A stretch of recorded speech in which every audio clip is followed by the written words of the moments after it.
जी, नमस्कार दोस्तों, ज्ञानालय में आपका स्वागत है और हम लोग तैयारी कर रहे हैं ईएमआरएस यानी एकलव्य मॉडल रेजिडेंशियल स्कूल में जो हॉस्टल वार्डन की सीट निकली हुई है, उस एग्जामिनेशन की तैयारी कर रहे हैं। और आज के इस वीडियो में हम लोग आईसीटी, जैसा कि हम सभी जानते हैं, हम लोगों ने एग्जाम पैटर्न पढ़ पढ़ लिया है। आईसीटी यानी इंफॉर्मेशन या कम्युनिकेशन टेक्नोलॉजी, या इसको हम कंप्यूटर कह सकते हैं। कंप्यूटर से 20 क्वेश्चन आएंगे और 20 अंक का होगा। आज के इस वीडियो में हम लोग जो है प्रैक्टिस करेंगे आईसीटी, इंफॉर्मेशन एंड कंप्यूटर या कम्युनिकेशन टेक्नोलॉजी के उन इंपॉर्टेंट क्वेश्चंस का। एक तरह का प्रैक्टिस सेशन है। प्रैक्टिस करेंगे हम प्रीवियस ईयर के क्वेश्चंस का, या किसी और एग्जामिनेशन में पूछे गए हैं, या फिर ऐसे क्वेश्चन हैं जिनके एग्जाम में रिपीट होने की संभावना है। आप इस पूरे वीडियो का जो स्लाइड है, आप इसकी पीडीएफ जो है डिस्क्रिप्शन में जाके डाउनलोड कर सकते हैं। और अगर आप जो है इस नए चैनल पे नए हो तो प्लीज़ चैनल को सब्सक्राइब कर दीजिएगा। आपकी जो है हॉस्टल वार्डन की तैयारी में हम आपकी पूरी मदद करेंगे, और हम प्रयास करेंगे कि जितने भी अपने 6 सब्जेक्ट हैं उसकी प्रॉपर तरीके से हर एक जो है सब्जेक्ट की, हर एक जो है टॉपिक की जो है हम उसका जो है रिवीजन कर लें, उसकी प्रैक्टिस कर लिए। चलिए आज के इस वीडियो की शुरुआत करते हैं। आज का पहला क्वेश्चन जो है हम लोगों का ऑपरेटिंग सिस्टम से जुड़ा हुआ है, ओएस से जुड़ा हुआ है।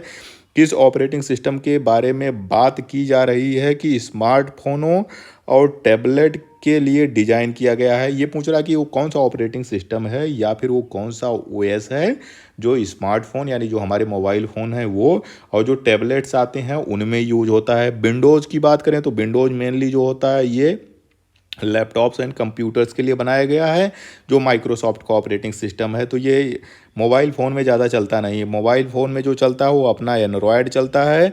मैक ओएस जो होता है, ये देख लीजिए मैक ओएस है। जो एप्पल के जो है मैक कंप्यूटर आते हैं, लैपटॉप आते हैं, उसमें मैक ओएस पड़ा होता है। मैक ओएस जो होता है एप्पल का ऑपरेटिंग सिस्टम है। एंड्रॉयड हम सभी जानते हैं, ये जो होता है जितने हम सभी के आज के जितने भी सबसे ज़्यादा मोबाइल में यही पॉपुलर है, एंड्रॉयड है। एंड्रॉयड का जो है ये स्मार्टफोन में तो यूज होता ही होता है। जितने आजकल ये सैमसंग और एसएम के टैब, एस सी के S7 और ये सब आ रहे हैं, उन सब में भी एंड्रॉयड ही चल रहा है। तो टैबलेट में भी जो है ये यूज हो रहा है, और स्मार्टफोन में यूज हो ही रहा है। अब तो लैपटॉप्स में भी एंड्रॉयड के कुछ ऐसे क्रोम जो है, गूगल क्रोम और ये सब चीज़ें आ रही हैं जिसमें एंड्रॉयड का ऑपरेटिंग सिस्टम लैपटॉप में भी पड़ा हुआ है। लाइनेक्स जो होता है ये मोबाइल में यूज नहीं होता, ये है लाइनेक्स। लाइनेक्स भी एक तरह का ऑपरेटिंग सिस्टम है, बहुत कम यूज होता है। कोडिंग वोडिंग के लिए इसका प्रयोग किया जाता है। जो हमारा राइट आंसर यही है, एंड्रॉयड। एंड्रॉयड जो है स्मार्टफोन में, मोबाइल्स जितने आजकल चल रहे हैं और जितने ये टैबलेट्स आ रहे हैं, आईफोन वाले टैबलेट छोड़ दें, आईपैड के टैबलेट छोड़ दें, तो बाकी जितने होते हैं सब में एंड्रॉयड का ही ऑपरेटिंग सिस्टम पड़ा होता है। चलिए हम लोग आज का दूसरा क्वेश्चन देखते हैं। रैम का पूरा फुल फॉर्म क्या है? जैसा कि हम सभी, बहुत ही सिंपल क्वेश्चन है।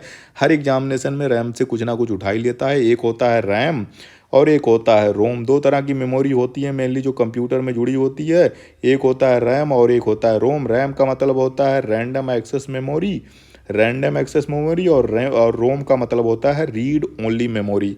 तो जो इसका फुल फॉर्म है हमने पहले बता दिया, रैंडम एक्सेस मेमोरी यानी रैम, रैम।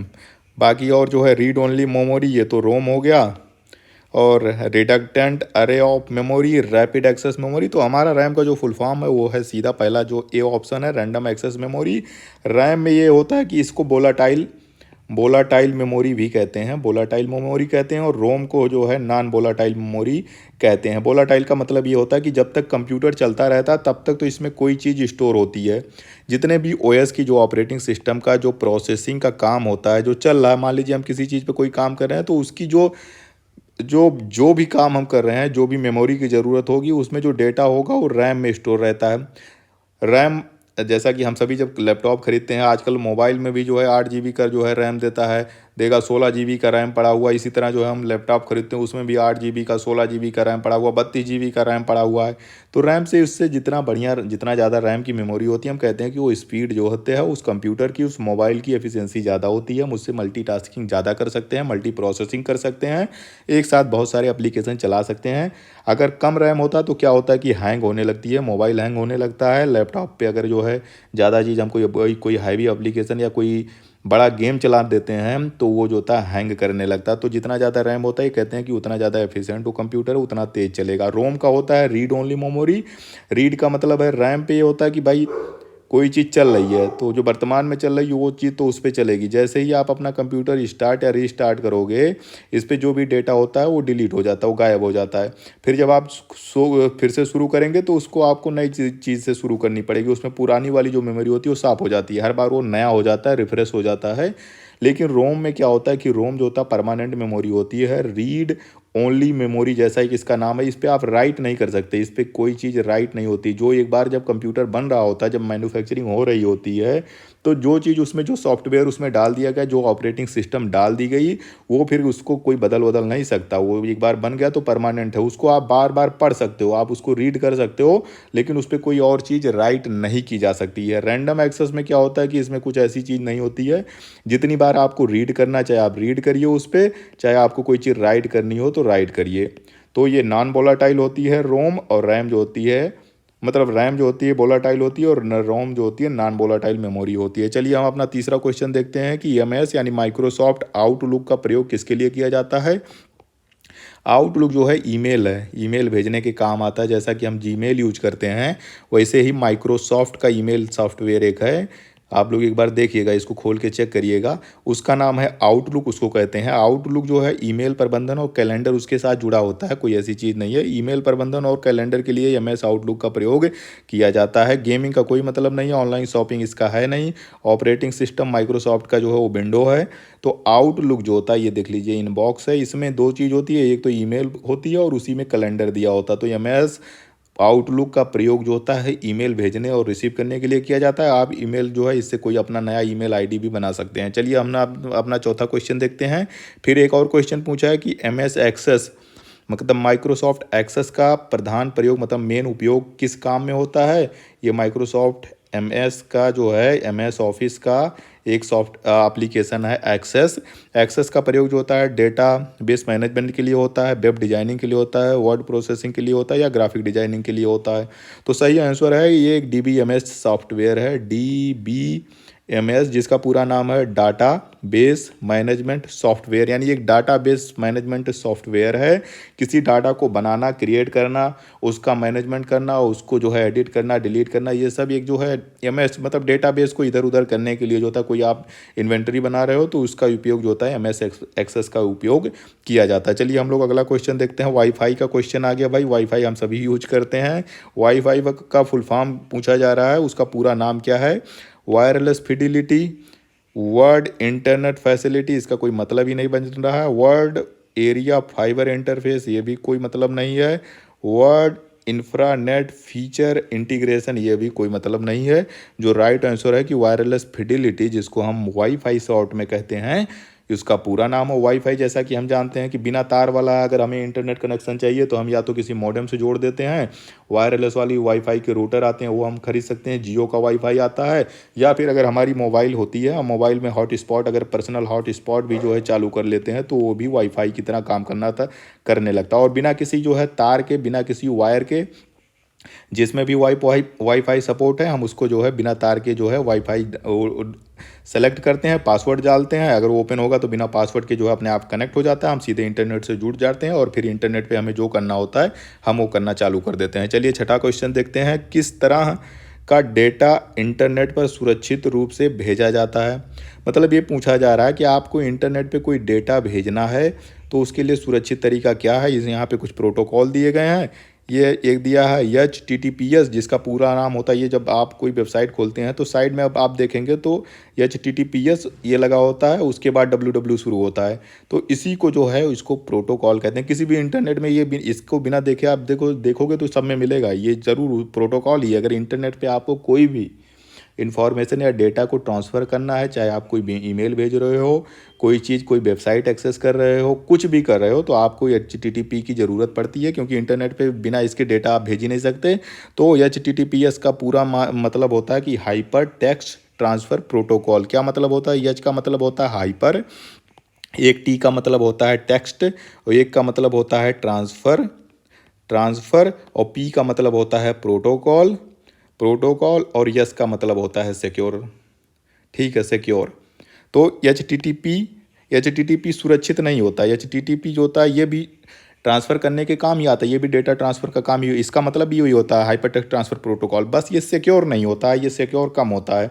सिक्योरिटी जो है HTTP में जो है HTTPS के मुकाबले सिक्योरिटी कम होती है।